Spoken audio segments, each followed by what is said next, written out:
Having multiple startup founders is not just a way to spread the risk of failure, but it may also help your startup do significantly better. The early stage of a solo startup is often referred to as the lone wolf phase. One of the biggest problems solo startups have is that they spend too much time working alone. The saying goes, a single person can't do everything, and that is true. Unfortunately, many startups fail due to having a single founder. Although, this does not mean a solo startup is a bad idea. More so, a solo startup is a foundation for building any startup, whether it's in robotics, green tech, AI, blockchain, metaverse, SaaS, and so on. A solo startup is often what most entrepreneurs start with. It gives them the opportunity to test their ideas and see which one is worthy of pursuing. In technology, there is no room for ego, and the same applies to a startup. Every solo startup founder soon realizes that the pursuit of building a startup on their own is risky, as it's mostly a resource and capital-intensive business. This means that you need to put in a lot of sweat equity and may not see a profit for many years. There are a few common pitfalls that can occur during the early stages of a solo startup you should watch out for. 1. The fear of showing your work. Most people tend to be extremely protective of their work. They worry about someone stealing their ideas and think it's better to keep to themselves. But trust me, the only way you will succeed is by showing your work. The value is not in the idea, it's in the execution. 2. Not having a stand. If you are serious about your startup, you'll need to stand behind it.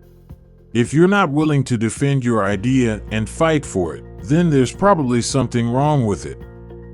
3. Not taking feedback seriously. Feedback is important.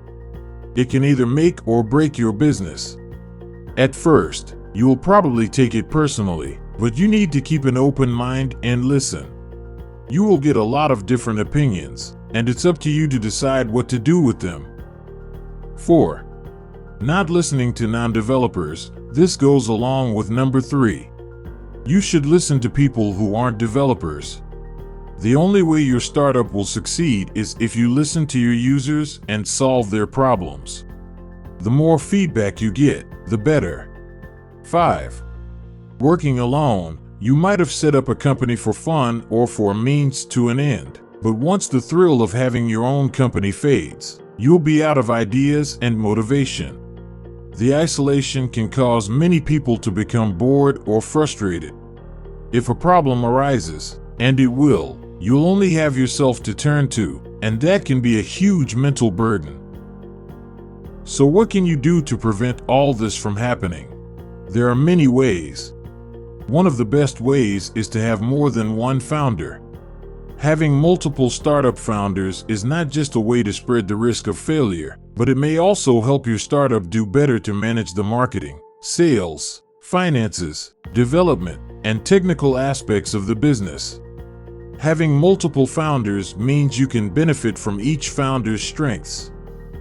In addition, a startup with multiple founders tends to recruit more leaders and get things done faster. Many successful startups were started by multiple co-founders. Google, Twitter, LinkedIn, and WhatsApp are examples of startups that have multiple co-founders. It's important for each co-founder to have different talents, expertise, and complementary skills. Rehashing the same skill set is not the best way to build a successful startup. In the event that one founder leaves the business or loses sight of the goal, another founder will have the skills that have either been built through experience or were inherent to begin with.